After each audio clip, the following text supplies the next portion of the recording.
नमस्कार। आज का टॉपिक है interdisciplinary approach to educational research. शैक्षिक अनुसंधान के लिए अंतर विषयक दृष्टिकोण। ये एक बहुत ही महत्वपूर्ण टॉपिक है और इस पर आज कार्य करने की आवश्यकता है। वैदिक काल से आज तक शिक्षा के क्षेत्र में अंतर दृष्टिगत होते रहे हैं। जिस काल की जैसी आवश्यकता होती है, शिक्षा उसी तरह का पथ प्रदर्शन करने का कार्य करती है।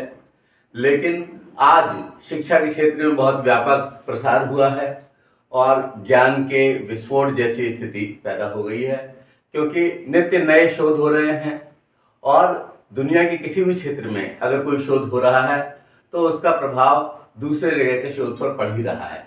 शिक्षा के प्रसार के साथ इसकी गुणवत्ता पर एक बहुत बड़ा प्रश्न चिन्ह टंग गया है, क्योंकि जो कार्य किए जा रहे हैं उनका जो उद्देश्य है उसके प्रति समर्पण की भावना कम देखने को मिल रही है। और एक और कारण है कि अब तमाम विषय एक दूसरे से संबद्ध हो गए हैं, तो एक विशेषज्ञ के माध्यम से उसका स्पष्टीकरण, उसका विवेचन, उसको सही ढंग से रखना ये संभव ही नहीं है।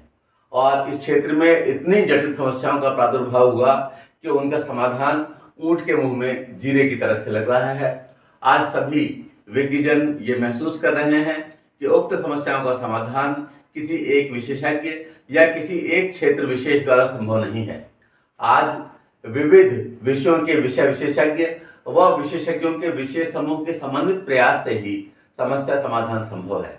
दूसरे शब्दों में अंतर विषयक शोध विशेषज्ञों से समस्या समाधान में योग मिल सकता है।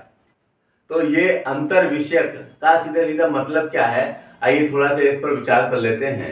अंतर विषयक का अर्थ, मीनिंग ऑफ इंटर डिसिप्लिनरी। तो इसका मतलब सीधा सीधा ये है कि हम जो कार्य कर रहे हैं वो एक विषय का तो है, लेकिन वो दूसरे विषयों से भी संबद्ध है। और जब वो दूसरे विषयों से संबद्ध है तो ऐसी स्थिति में एक विशेषज्ञ के माध्यम से, एक गाइड के माध्यम से उसका सही पथ प्रदर्शन नहीं हो सकता, उसका सही डायरेक्शन नहीं हो सकता। इसलिए ये आवश्यक है कि उनका ग्रुप काम करे। जैसे कोई भी टॉपिक है वो कई विषयों से संबंधित है, उन सबसे संबंधित जो विशेषज्ञ हैं उनका ग्रुप उस पर काम करे। जब उनका ग्रुप उस पर काम करेगा, यानी कि दूसरे विषय के लोग भी उस पर काम करेंगे, तो इसको हम अंतर विषयक कहेंगे। और अंतर विषयक ये व्यवस्था उस रिसर्च के रिजल्ट को और उसके विश्लेषण को और उसके एप्लीकेशन को, उसके प्रेडिक्शन को, सभी के मूल्य में बहुत अधिक संवर्धन कर देगी। तो उदग्र अधिगम और समानांतर अधिगम के साथ आज हम अनेक विषयों को परस्पर संबंधित पाते हैं। अनुसंधान के क्षेत्र में अंतर विषयकता से आशय परस्पर संबंधित विषय आधारित शोध विशेषज्ञों के समूहकृत शोध अध्ययनों से है। अतः विविध विषयों के शोध विशेषज्ञों द्वारा एक प्रयोजन को ध्यान में रखकर समस्या समाधान हेतु जो शोध अध्ययन किया जाता है, इस उपागम को अंतर विषयकता या अंतर विषयक उपागम या इंटर डिसिप्लिनरी अप्रोच कहा जाता है। और इस संबंध में कुछ परिभाषाएं हैं जो कि इसके अर्थ को और अधिक स्पष्ट कर देंगी। मैं समझ रहा हूं अर्थ स्पष्ट हो भी गया होगा कि जो भी विषय है, जो टॉपिक हमने लिया है, वो टॉपिक भले ही एक सब्जेक्ट के दायरे में आ रहा हो, लेकिन उसका संबंध बहुत सारे विषयों से है। तो जो परस्पर संबंधित विषय हैं उनके विशेषज्ञों का पैनल भी जब साथ मिलकर के काम करता है, तब निश्चित रूप से उस परिणाम की, उस विश्लेषण की, उस प्रोडक्शन की क्षमता जो है बढ़ जाती है और वो बहुत अच्छा हो जाता है। आइए इसके कुछ परिभाषाओं पर हम विचार कर लेते हैं कि क्या परिभाषाएं हैं। इसकी परिभाषाओं को स्पष्ट करते हुए शिक्षा शब्दों को उसमें कहा गया कि आंतरिक विषयक उपागम अध्ययन की एक विधि है जिसके द्वारा ज्ञान के अनेक पृथक पृथक क्षेत्रों से विशेषज्ञ अथवा श्रेष्ठ शोध कार्यकर्ता एक विशेष समस्या के परीक्षण में एक साथ लाए जाते हैं, जो सभी उन उपागमों के लिए प्रासंगिक हैं। नोट को हम बंद कीजिए। कहने का मतलब यह है कि ये भाव उन्होंने रखे, उस भाव का सीधे सा मतलब ये है कि अलग अलग शोध क्षेत्रों से विशेषज्ञों का भी प्रयोग किया जा सकता है। इसका आंग्ल वर्जन देखिए। Interdisciplinary approach is a method of study by which express or the best research workers from many different fields of learning are brought together in the examination of a particular problem that is relevant to all their approaches. तो ये इसका आंग्ल version हुआ और इसका सीधा सीधा आशय ये है कि जब हम शोध कार्य कर रहे हैं तो उस शोध कार्य से जुड़े हुए जो एक कार्य के प्रति समर्पित कार्यकर्ता हैं वो विविध क्षेत्रों के हों, विभिन्न क्षेत्रों के विशेषज्ञ हों, उनके सम्मिलित प्रयास का फायदा यहाँ पर उठाया जाए। ये डिक्शनरी ऑफ एजुकेशन में पेज नंबर 311 पर कहा गया। इसके संबंध में शिक्षा आयोग ने भी अपने मत को अभिव्यक्त किया है। शिक्षा आयोग क्या कहता है, क्या चाहता है, क्या मंतव्य है भारत सरकार का, इसको स्पष्ट करने में उनके शब्द सक्षम हैं। उनके शब्द हैं, विभिन्न संस्थानों और शिक्षक वर्ग के लिए पैटर्न्स के मध्य विषयों के नए संयोजन, सहयोग की नई विधियां इसके लिए आवश्यक होंगी। क्षेत्र अत्यंत विशाल है, परंतु उदाहरण के तौर पर हम एक क्षेत्र शिक्षा को उद्धृत कर सकते हैं। इसकी समस्याओं का उनकी समस्त जटिलताओं के साथ अध्ययन करने के लिए शिक्षा, समाजशास्त्र, मनोविज्ञान, तुलनात्मक धर्म, अर्थशास्त्र, लोक प्रशासन और कानून के विभागों के मध्य अंतर विषयक उपागम आवश्यक हो जाता है। तो उन्होंने भी अपने शब्दों में, अपनी भाषा में इस बात को रखने का प्रयास किया कि अंतर विषयक उपागम, इंटरडिसिप्लिनरी अप्रोच, ये जो है ये आज की आवश्यकता और ये बहुत महत्वपूर्ण है। आइए इसका आंग्ल वर्जन देख लेते हैं। This will need new combination of subject, new methods of cooperation between different institutions and new patterns of staffing. The field is vast, but by way of illustration, we may refer to one field, education, for a study of its problems in all their complexity. An interdisciplinary approach is needed between the departments of education, sociology, psychology, comparative religion, economics, public administration and law. यह है report of education commission, page number 319 पर ये बात लिखी है इन्होंने। तो अंतर विषयकता मैं समझ रहा हूँ समझ में आ रही है। अंतर विषयकता मतलब है कि दूसरे विषय को शामिल करना, और दूसरे विषय को जो हम शामिल कर रहे हैं तो दूसरे के विषय विशेषज्ञ की भी आवश्यकता है। जब दूसरे के विषय विशेषज्ञ की आवश्यकता है तो उससे जो हम डाटा कलेक्ट कर रहे हैं उस डाटा कलेक्शन के प्रोसेस को समझने के लिए, बनाने के लिए भी पूरे ग्रुप के योग्यता की आवश्यकता है। फिर जब वो डाटा कलेक्शन हो गया तो उसके बाद उसके इंटरप्रिटेशन के लिए, उसकी व्याख्या के लिए, उसके विश्लेषण के लिए, उसके संश्लेषण के लिए भी पूरे ग्रुप की आवश्यकता है। जब वो हो गया और रिजल्ट निकल करके आ गया तब फिर उसके लिए भी सभी की आवश्यकता है। कहने का मतलब यह है कि आज किसी एक विषय के विशेषज्ञ के द्वारा काम चलने वाला नहीं है, और चूंकि परस्पर जुड़े हुए हैं विषय, इस वजह से सभी क्षेत्र के विशेषज्ञों के पैनल को उस पर काम करना होगा। तो क्या विशेषताएं हैं, अंतर विषय उपागम की विशेषताएं क्या हैं, फीचर्स ऑफ इंटरडिसिप्लिनरी अप्रोच, आइए थोड़ा सा इस पर विचार कर लेते हैं। इसके मैंने कुछ बिंदु बना लिए हैं, इससे समझने में आसानी हो जाएगी। पहली बात, एक विषय विशेषज्ञ सक्षम नहीं, one subject expert is not competent, यानी एक ही विषय विशेषज्ञ से काम नहीं चलेगा। अगर मान लीजिए हमारी रिसर्च का कोई टॉपिक है, वो रिसर्च का टॉपिक, उसकी हम रिसर्च कर रहे हैं एजुकेशन में रिसर्च कर रहे हैं, लेकिन वो सोशियोलॉजी से भी जुड़ा हुआ है, वो मनोविज्ञान से भी जुड़ा हुआ है, वो किसी और विषय से भी जुड़ा हुआ है। तो जिन जिन विषयों से जुड़ा हुआ है उस विषय के विशेषज्ञों की आवश्यकता होगी। पहली क्लास नहीं है कि वही आदमी हिंदी पढ़ा देगा, वही गणित पढ़ा देगा, क्योंकि यहाँ पर उसका सूक्ष्मतम अध्ययन किया जाना है, इसलिए उनके विषय विशेषज्ञों की आवश्यकता होगी। ये एक विशेषता है कि एक से काम नहीं चलता है। दूसरी क्या बात है, क्या विशेषता है, विशेषज्ञों के समन्वित प्रयास की आवश्यकता, coordinated efforts of experts are required, सभी के सम्मिलित प्रयास की आवश्यकता है, इसमें बड़ी गहनता से महसूस की जाती है। यह इसकी एक दूसरी विशेषता है कि सभी ये महसूस करें कि हाँ उनका योगदान होना चाहिए, उन्होंने क्या कार्य किया है। अब मान लीजिए स्पेस में कोई यान जाता है, कोई एक व्यक्ति की सारी व्यवस्था नहीं होती, एक बहुत बड़ी टीम काम करती है और प्रत्येक क्षेत्र का उसका अध्ययन किया जाता है और उसके बाद फिर उस यान को वहां भेजा जाता है। कहने का मतलब यह है कि एक टास्क है, एक उद्देश्य है, उस उद्देश्य के प्रति समर्पण के लिए एक विशेषज्ञ से काम नहीं चल रहा है, बहुत सारे विशेषज्ञ हैं, तो ऐसे में सबके समन्वित प्रयास की आवश्यकता हो ही जाती है और यह आवश्यकता रहती है, इसका इस्तेमाल होता है, यह इसकी एक विशेषता है। अगली बात, समान कार्यविधि, कॉमन मेथोडोलॉजी, यानी कि अब ये नहीं कि सब अपनी अपनी चलाएंगे, सब मिलकर के तय करेंगे कि किस तरह से कार्य किया जाना है, इस रिसर्च को अंजाम तक कैसे पहुंचाना है। जब पूरी कमेटी तय कर देगी और एक कार्यविधि तय हो जाएगी तो उसे एक कार्यविधि को ही सभी लोग अपनाएंगे। अगली विशेषता, समन्वित विश्लेषण द्वारा परिणाम, रिजल्ट्स थ्रू इंटीग्रेटेड एनालिसिस।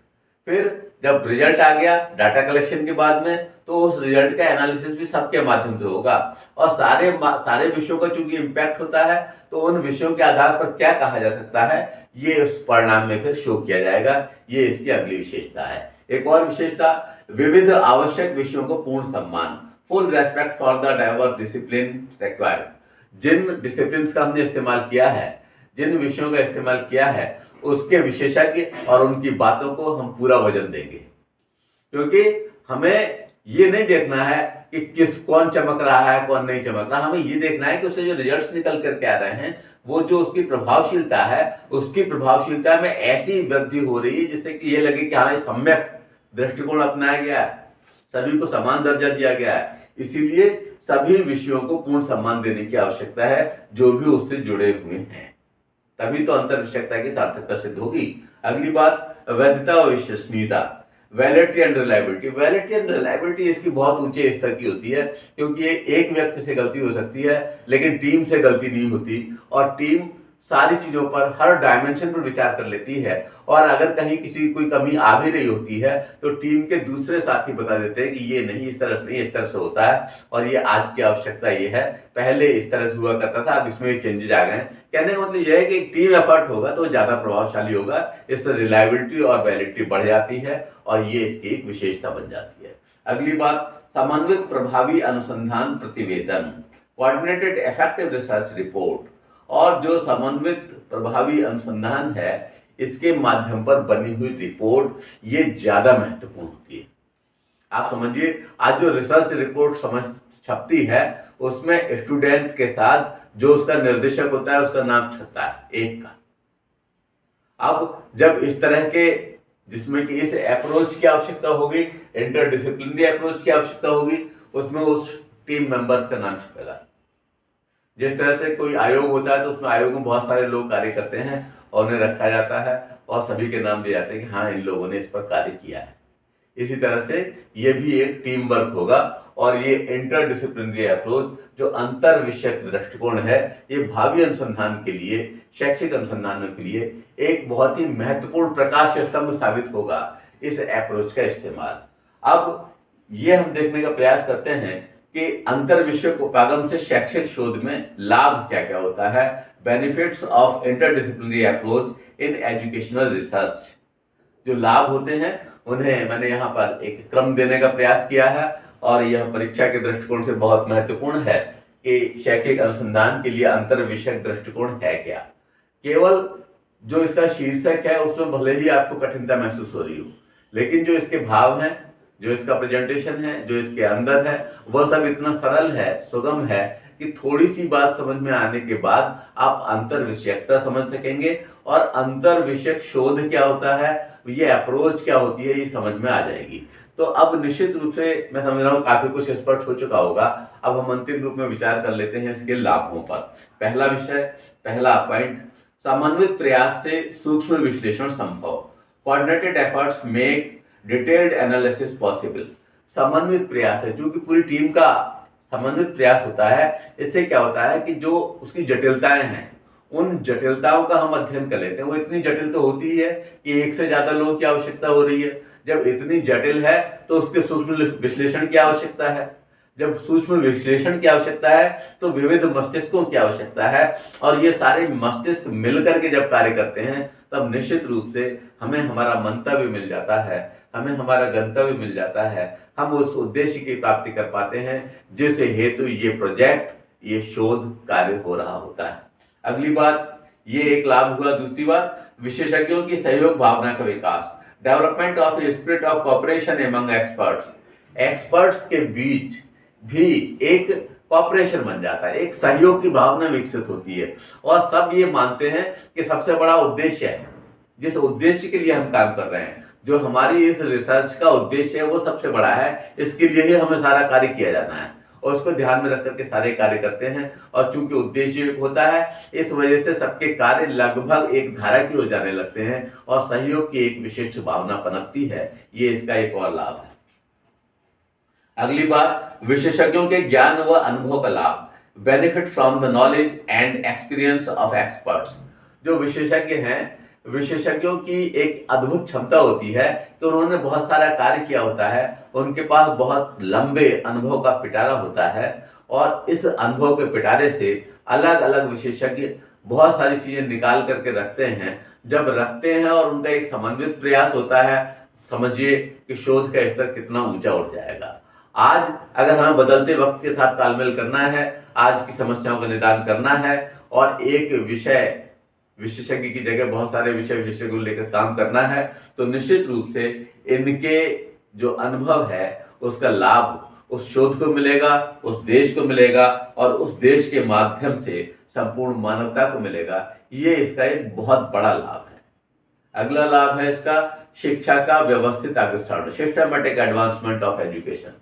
एक व्यवस्थित रूप से शिक्षा आगे बढ़ती है कि अब तक ये विकास हुआ है, अब तक जो कुछ प्रगति हुई है, जो एकल विशेषज्ञ के माध्यम से हुई है, उसकी गति आप कच्छप गति मान लीजिए, उसमें भटकाव के चांसेस मान लीजिए, एक आदमी के बिकने की संभावनाएं मान लीजिए, एक आदमी के कार्य न करने, आलस और प्रमाद का प्रभाव भी मान लीजिए। लेकिन जब पूरा टीम काम करेगी, पूरा ग्रुप काम करेगा, तो सारे के सारे तो प्रमाद में नहीं आएंगे, सारे के सारे तो इस तरह की गलती नहीं करेंगे। यहाँ तक कि एक ही गलती होगी तो दूसरा उसमें अड़ंगा लगाकर बता देगा कि नहीं, यहाँ पे गलती हो रही है, इसको संशोधन की आवश्यकता है, इसको सुधार की आवश्यकता है। इससे क्या होगा कि एजुकेशन की वह रिसर्च बहुत सिस्टमेटिक हो जाएगी और जब सिस्टमेटिक हो जाएगी तो वो आज की अपेक्षा पर खरी उतरेगी। आज की अपेक्षा पर खरी उतरेगी तो आने वाले रिसर्चर्स उससे प्रभावित होंगे और वो देखेंगे कि ये जो स्तर बनाया गया है अब इससे ऊंचे बढ़ाने का प्रयास किया जाए।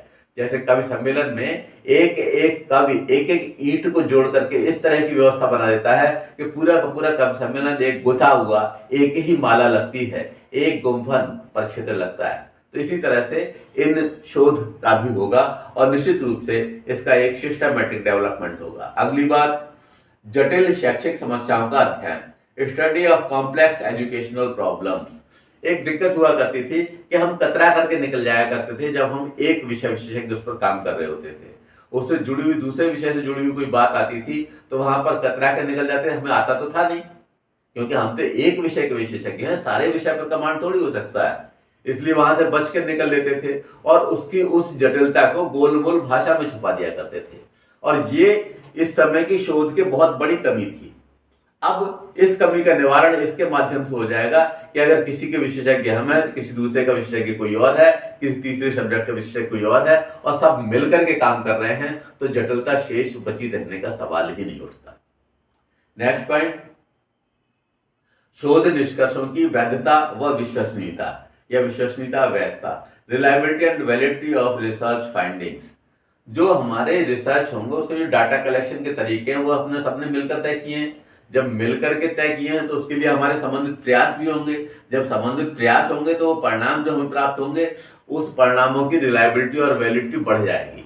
जब रिलायबिलिटी और वैलिडिटी बढ़ जाएगी तो वो समाज के लिए अधिक सार्थक सिद्ध होंगे। तो रिलायबिलिटी और वैलिडिटी का बढ़ना ये एक बहुत ही महत्वपूर्ण लाभ है, क्योंकि अगर हमने कर भी लिया उसकी कोई रिलायबिलिटी वैलिडिटी नहीं है, जो एकल लोगों के माध्यम से किए जाते थे और जो पब्लिश्ड भी नहीं होते थे और वो इनका स्तर भी ये होता था कैसे भी काम चला लिया गया है, तो वो सारी व्यवस्थाएं, वो सारी धूमिलताएं, वो सारी कमियां, उन सब का निराकरण इसके माध्यम से हो जाएगा और ये शिक्षा जगत के लिए एक तरह से वरदान होगा।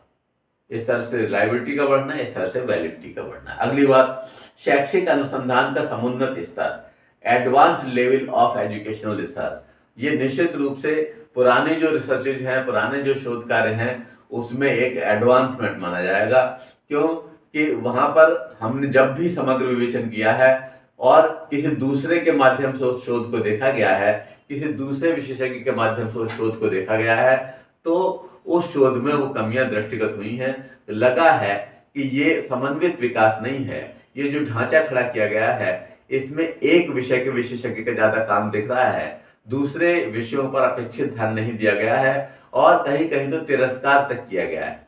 और अब जबकि समन्वित प्रयास से सभी तरह के विशेषज्ञ उसमें शामिल होंगे, तो ये अंतर विषयकता शिक्षा जगत में, शिक्षा के शोध में एक नया आयाम जोड़ देगी और निश्चित रूप से इससे शैक्षिक शोधों का स्तर बहुत अधिक समुन्नत हो जाएगा। तो जो भी शिक्षा शास्त्री काम कर रहे हैं, जो मेरे विद्यार्थी, जो मेरे साथी इस विषय पर अध्ययन कर रहे हैं, वह इस दृष्टिकोण के प्रचार प्रसार को करें कि आज भी ये बेसिक लेवल पर है और जब तक ये बेसिक लेवल पर रहेगा तब तक शिक्षा का विकास बहुत अच्छा नहीं होगा। इसका इस लाभ को उठाने के लिए ये बहुत जरूरी है कि हम सब इस इंटरडिसिप्लिनरी अप्रोच पर, शैक्षिक अनुसंधान के अंतर विषयक दृष्टिकोण को हम अपने शोध में इस्तेमाल करें और उसका प्रसार करें और इस तरह की स्थिति बना दें कि इसकी आवश्यकता सारे विश्वविद्यालय भी महसूस करने लगें।